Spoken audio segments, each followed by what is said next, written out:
Good afternoon and welcome to Lunchtime Shares with Kevin, where we add value to people's lives, happening every day at 12 on ebizradio.com. Joining me for the Lunchtime Coaching segment today, we have a very, very interesting conversation to be had with coming from Nomatu Consulting, where there's inclusion, diversity, and belonging, which literally equal alignment. Please welcome Managing Director Samkelo Blom. How are you, Samkelo? I'm fine, Kevin, and thank you very much for this opportunity and looking forward to our discussion, our chat around diversity, inclusion, and belonging. Samkelo, so I'm going to, kick it off straight away.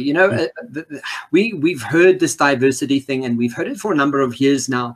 And I think, to a large degree, people have gone to the point of having a bit of a tick box exercise. And but there's so much. There's an in-depth to this. And one of the first things that you sort of shared with me was the inclusivity of leadership versus excluding leadership. So don't you want to sort of hash it out for us? Give us some idea of who you are, what you do, and then straight into this conversation, because I think it's a really interesting topic.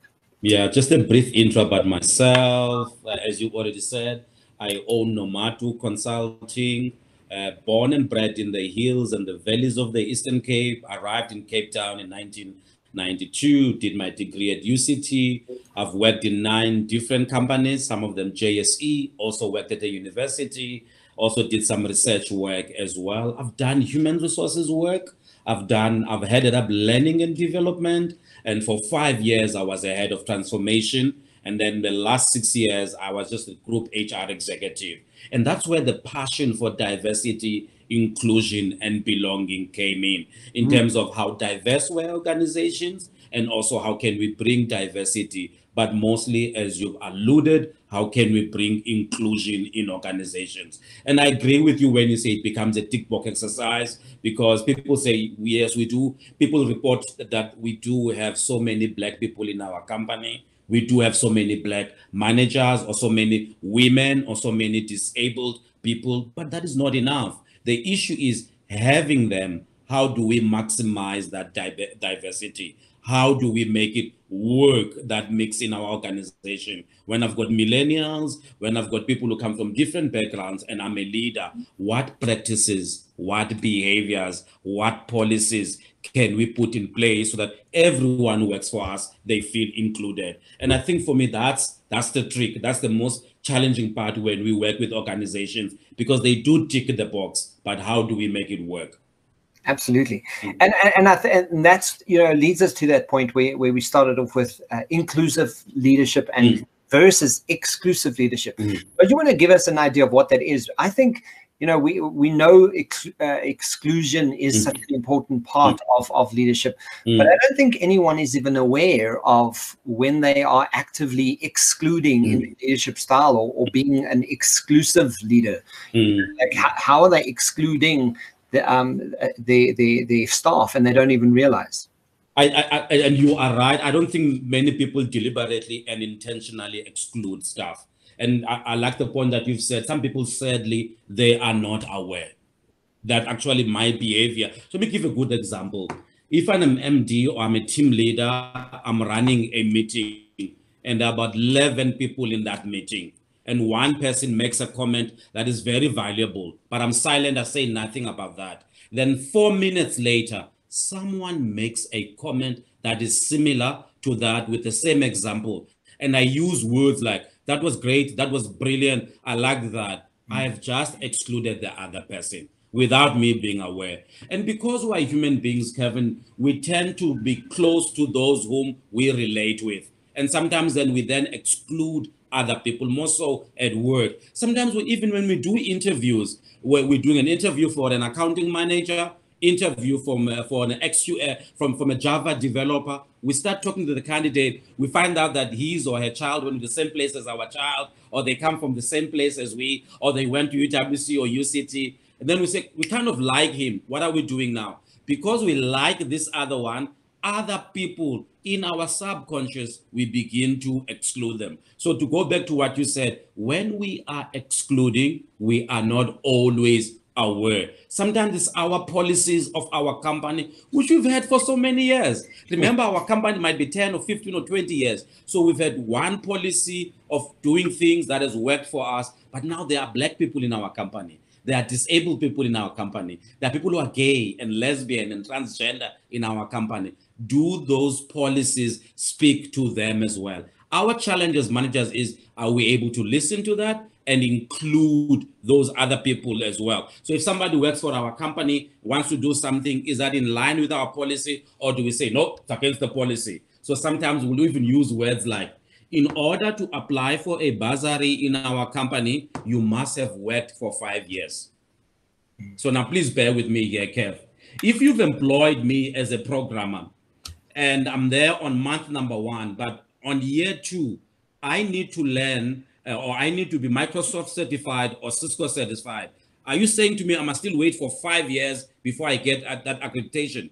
The policy says only when I'm 5 years can I apply for that. Yeah. So now you're going to told the person and say to me, no, sorry, Samkelo, you must have, but I'm saying I need this for me to be a developer. So it's that constant awareness of what practices, what policies, what ways of doing things. Like in some organizations, you find that talent management and promotion is not discussed in the boardroom. It's discussed somewhere else, whether on a hunting trip or on a boat trip, or sometimes even at the airport lounge. People say, I've got this project coming up. Would you like to head it out? You are excluding other people. You are discussing a project to promote someone in your organization in an airport lounge, not in a boardroom, giving everyone what? A fair chance.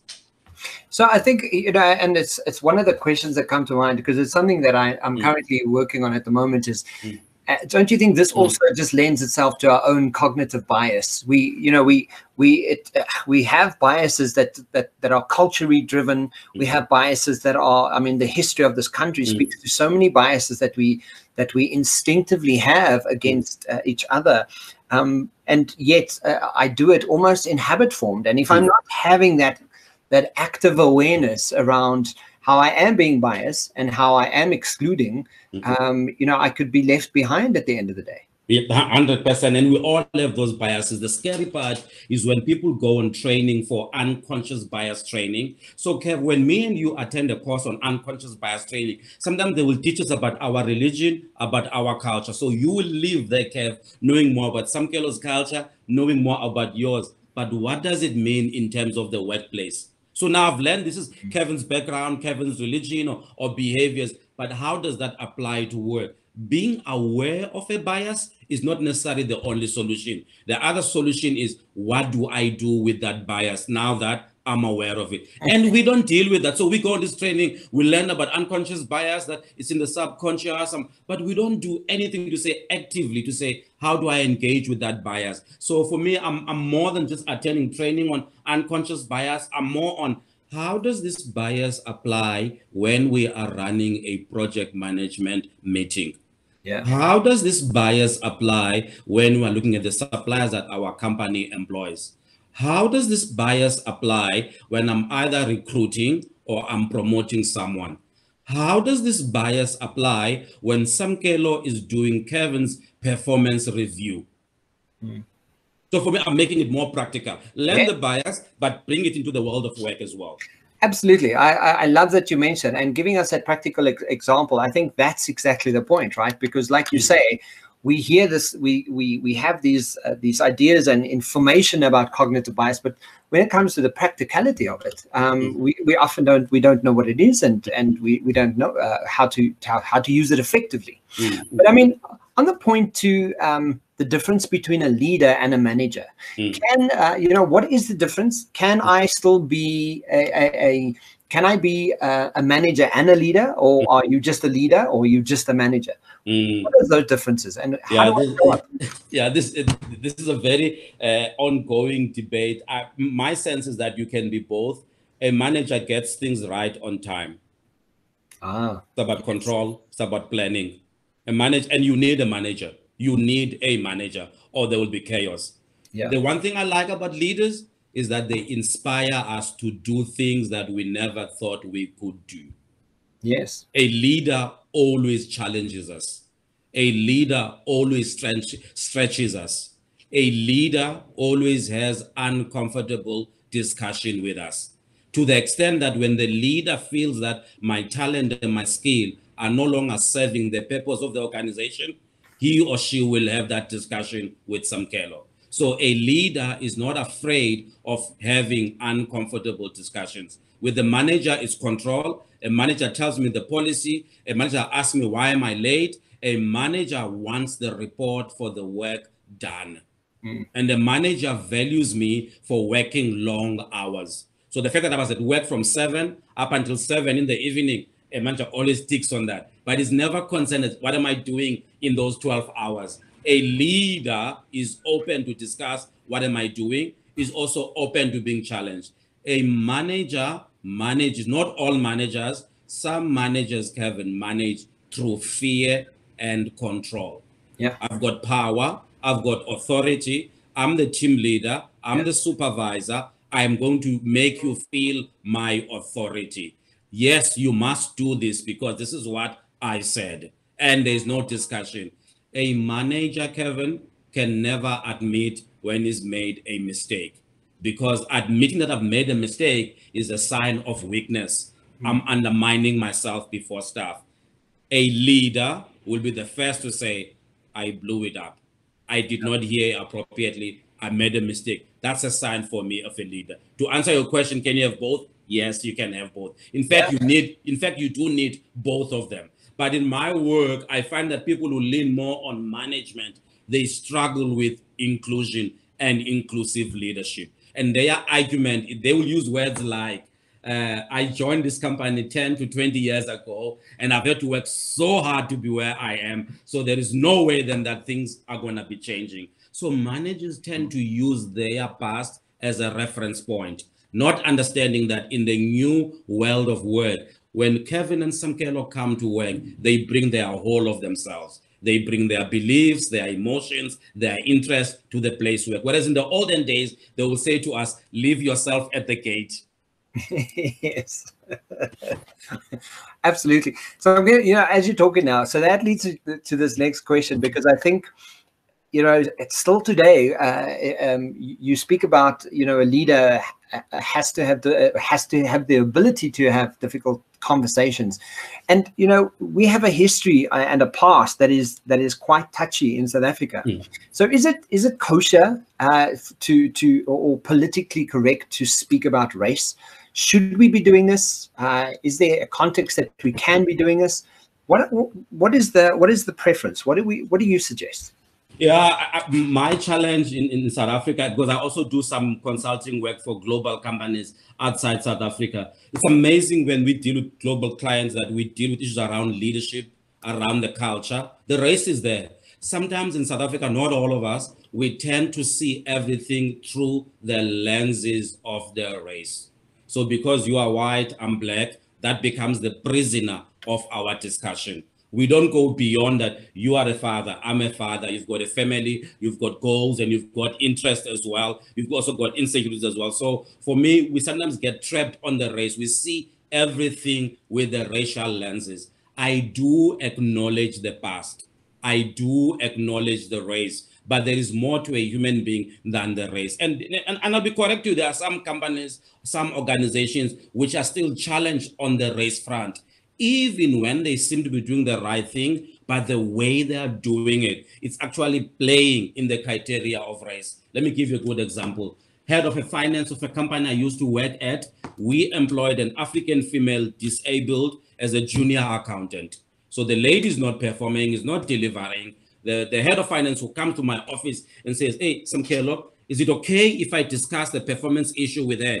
I don't want to be seen as though I'm being racist. I said, race has got nothing to do. We have a performance issue here. Someone is not delivering. Someone is not bringing us output. The same will do for a white employee, for an Indian employee also applies. In fact, we are doing this employee a disfavor by not discussing this issue. And you carrying on about race, you are missing the main issue. So yes, to answer your question, let's talk about race, but may race be not the limiting issue. Sadly, Kevin, there are some people where it's to their advantage that we get trapped and discuss race. because then we discuss power, victimhood, and all. That is why they bring the race discourse and narrative to us all the time, because they want us to be blinded by race as though that's the only thing. With the millennials, race is not an issue with them. It's like, let's perform, let's work. And the scary part about millennials, if you don't like the work, they resign and they move on. Yeah, I love that, and I think that's so true, right? Because at the core of this is that we're human, like we're human, and there's facets of my life that are part of who I am, and that show me who I tend to be in the world, and who I choose to be, and where I belong. And if we just play the race card, it narrows that conversation so much, and you're kind of going, but there's so much more to us than just race, right? But what's interesting about this, Samkelo, so what about becoming a popular leader, right? Sometimes you want to get friends on your side. You want to find that confirmation bias. So you seek out people to jump on the bandwagon, as they would say. And the more confirmation I have, and then if I become a popular leader and people are likable, or at least I'm a likable leader, am I skewing the outcome? Should I still be forceful and still challenging? Like, where do I find, leaders out there in the world? Like, where do they find that medium ground of being, proactive and inspiring and challenging, yet someone who is likable and connected? You have a connection with them. Yeah, I think the moment we want to be popular, I then say we now want to play in the gallery, in the stage. We now want people to clap for us. And me and you, Kev, we know very well that 10% of people in this world are not going to like us. So the moment we go in that, we now are managing by popularity, by favoritism, and not everyone is going to like. Kevin, in my career as a Black South African growing up, the best managers for me are the ones who've had uncomfortable discussions. I remember a gentleman who was my boss at UCT. His name is Rob Moore. He gave me the most shocking, the most painful feedback. Two things he told me. One, when you are late, you are disrespecting those who've arrived on time. I'll be honest with you, Kevin, I never saw it like that. Yeah. That was fresh data given to me, because I thought I was late, I was delayed or what. He says, no, when you are late, you are undermining and disrespecting those who've been there on time. That was a shock for me. Yeah. Then the other one that really, really killed me, because remember now I'm like my second year, I'm at UCT. He says, you have a culture of entitlement. You want things to be done for you. Oh, wow. That hit me like a ton of bricks. As obviously I was in denial when he said that. Obviously my guns came blazing, but for him. But when the more I sat and I filtered the feedback and I understood the feedback, the more better I was. So to answer your question, at Nomatu, we say when you are an inclusive leader, you are authentic. So you discuss even the uncomfortable issue, the issue that is not kosher with the other person. So inclusive leaders will bring up performance, will bring up delivery, will also bring up the issues that are below the surface. Popular leaders, they live by the approval of the people whom they manage. So if everyone says, boss, well done, you are the great boss, they remember our birthdays, and they say, boss, can I make you coffee? They feel good. But remember, the employees are giving us the data and the insights that they want us to hear. But then are they really being honest? And we create that with employees. When the people who report to us are always giving us the feedback that we want to hear, we should be worried. We should be concerned, because why am I getting the data and the feedback that I want, And when we ask people questions like, can you please tell me which areas of my leadership that I could improve on? And when there is silence, that silence for me and you, Kevin, that should be a clue. Why is it taking more than 2 minutes for them to give Samkelo and Kevin feedback about how they lead? That silence, they're saying, there is no way I'm going to be telling you, boss, because I know that if I tell you now, my salary, my increase, my job is going to be on the line. No, you're a great boss. In fact, you inspire us. No, you motivate us. And we feel good. Yeah, it leads me to a thought of something that's also occurred to me. It was someone in my world that I came to a presentation the one day and I was running late, and there was traffic, and I probably could have been on time if I planned better and got there, did the whole presentation, and he thanked me. He was very kind. He said to me just one thing. He said, "When are you going to realize that you need to start taking yourself seriously?" I said, what do you mean? What do you mean? I'm like, yeah, I've got the presentation. I was dressed up in a tie. I was doing my thing. And he said to me, you know what? You were late for my this meeting. You wasted my time. And he said, the moment you start taking yourself seriously, that is when people will start taking you seriously. 100%. And it leads me to, exactly to that, what you were saying, because, it's so relevant. And you think that sense of entitlement, you think, well, I'm doing what I'm supposed to be doing. I'm showing up, and but you're kind of going, no, but where's that? Where do you get that sense of entitlement? It's not okay that you don't have that absolute respect for other people. So, but I mean, it leads me to this question: like, when I am an inclusive leader, how will staff experience me? I mean, you have such background, you have such knowledge where you come from, and what are some of those key things that when I am an inclusive leader, what am I going to start noticing? What is the staff going to be doing? And what are some of those clues that you can share? One, when I'm an inclusive leader, people who report to me will always know where they stand with me. They will always know so they won't have to guess or see a gesture of me say, hey, can you come to me on this project, or can you join me for this meeting? Because that becomes a sign now. People who report to me, they always know where they stand with me, whether it's good or bad. Two, when I'm an inclusive leader, I'm always listening than hearing. So when I get feedback, I try to unpack and to listen to what insights, what data are they giving, what analytics are they giving me in the comment. Three, when I'm an inclusive leader and it's time for performance review, long before they walk in that room, they know their score. Whereas if you are not inclusive, the whole night I'm stressing, I wonder what score am I going to get, which then speaks to my bonus and my salary increase. Yeah.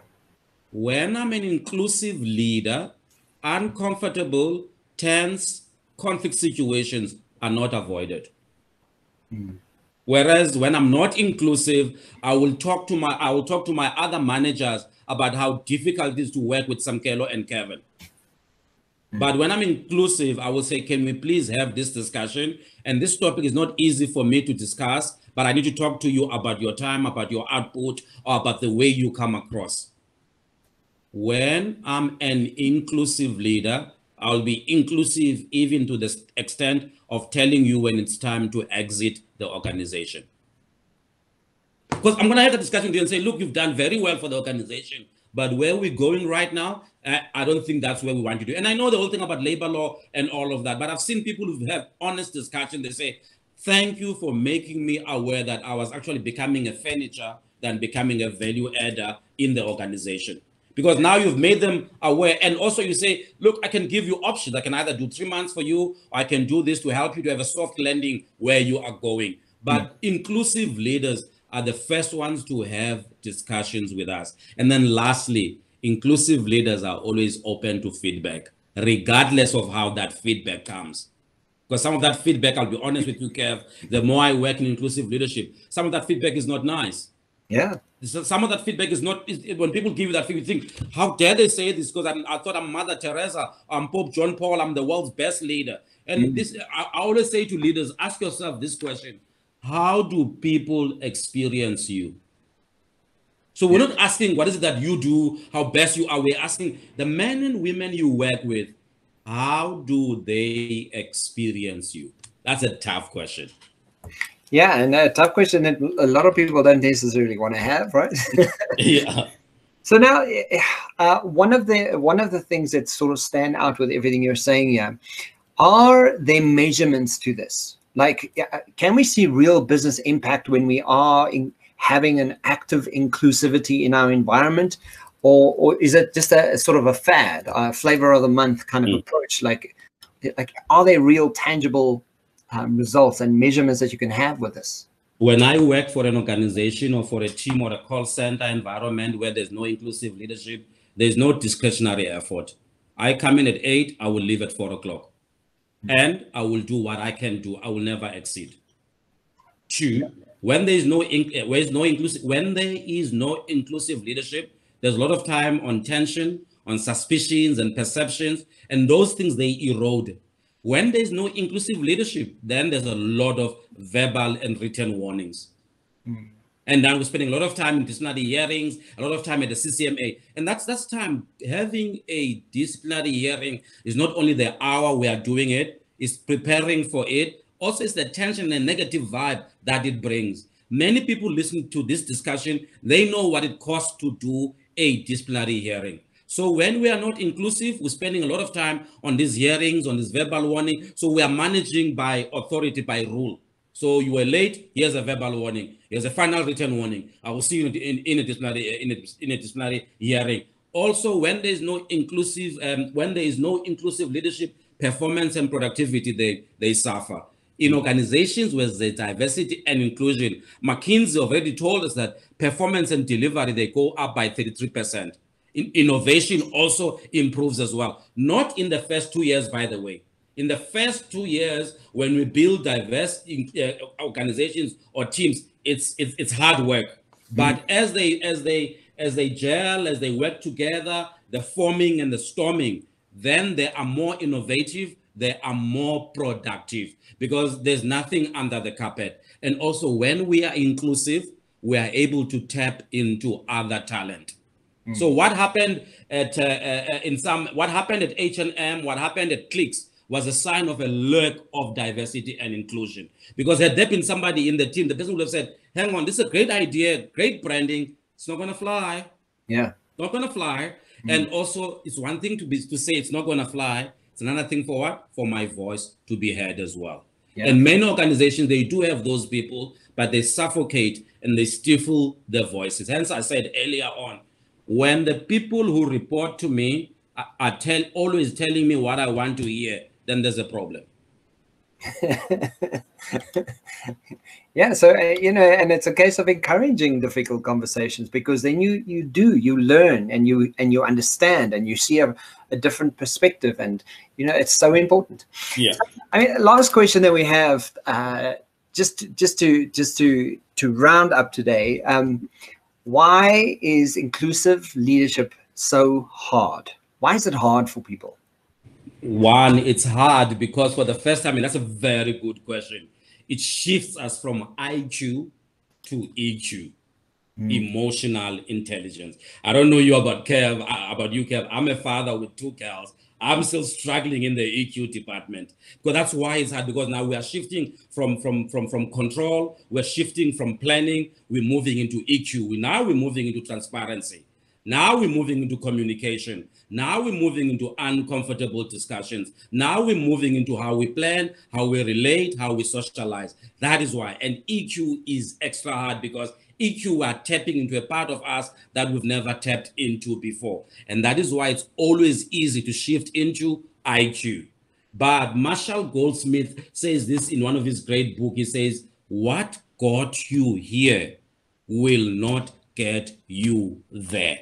Now, he's a guru on coaching. So his argument is saying your metric, your MBA, your 15 years of technical credibility, they got you to the role of a CEO of MD or team leader, but they won't take you beyond that, because beyond that curve, it's about relationships. Beyond that curve, it's about communication. Beyond that curve, it's about seeking to understand the other person. So to answer your question, it's hard because it's EQ. It's hard because Brené Brown says, once we do inclusion, now we must be vulnerable. Now I must have a team meeting and say to my staff members, I made a mistake. Now I must ask my staff members, what things am I doing well? What things am I not doing well? And when they're saying to me, Kev, the things that me and you are not doing very well as managers, me and you, we need to watch how we react to that. So if Robert or Katlejo or Jorgen start saying things about us, our leadership, which is not right, what is our body language? Do we then interrogate Katleho and Robin and Bronwyn and say, how dare you say that? We think that's a figment of you. When we're doing that, we are now killing the feedback. So to answer your question, it's hard because it's EQ. If people had EQ, our work would be much more easier. Because the things we hear in our sessions are, my manager did not listen to me. Yeah. In this organization, I don't feel valued. I don't have a voice. That's EQ stuff. Yeah, you know, and I mean, because I do what I do as well, some of the biggest themes in the world at the moment is based in EQ. You know, do you have the empathy? Do you have the vulnerability? Do you have the time? Do you make the time to sit down and just listen to someone and say, I acknowledge you, you matter. Without you, I can't do what I'm doing. You know, having those moments. So I absolutely loved it. I love that you share that. Samkelo, I can clearly see we will get carried away and speak for hours here. Yeah. Before we tell people where we can get hold of you and learn more, give us a summary of today and what are those tips and techniques that we can take away and, you know, that we should be considering in our environments as leaders today. If I'm a leader or I'm a team leader, or I'm a manager today, I should constantly ask myself, am I an inclusive leader? Am I listening to my staff? Do they give me feedback? How much is what you call exclusion costing my organization? Is there a disabled person, a gay person? Is there a woman? Is there a young person working in my team, in my organization, who feels as though they don't belong? And how do I deal with that? And then second last, is there anything that my people are not telling me? Are they always telling me what I want to hear? And then the last important thing, what we've just spoken about, is the EQ work. That EQ work is hard. I myself as a consultant, I'm constantly have to work on that EQ because, Kev, even though we work in diversity and inclusion, that doesn't mean that we have it as well. We still have to learn other things and become better. So in closing for me is that emotional intelligence. Yeah, absolutely. So, Kelo, thank you. If you, where can we get a hold of you? Like, there's going to be a whole bunch of people listening to this conversation today, and they're going to go, I need to speak to this Samkelo Blom dude, and who's this, and where can we find him? Where do we go? Where can we find you? Yeah, so our offices, we are in Century City, also in Joburg and KZN. Company's name is Nomatu Consulting, Nomatu Consulting. Our website is www.nomatu.co.za. For those of you who want to get my number, is 072-699-7462. We do only 4 things. We look for Black executives, Black managers. We consult in diversity and inclusion. We provide coaching. And then the last thing we do people advisory.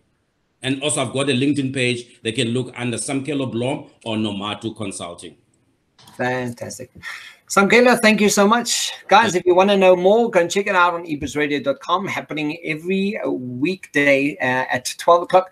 That's the Lunchtime series with Kevin and Samkelo Blom. Thank you for spending some time with us. We really appreciate it. Excellent. Thank you, Kev. Enjoy. Bye.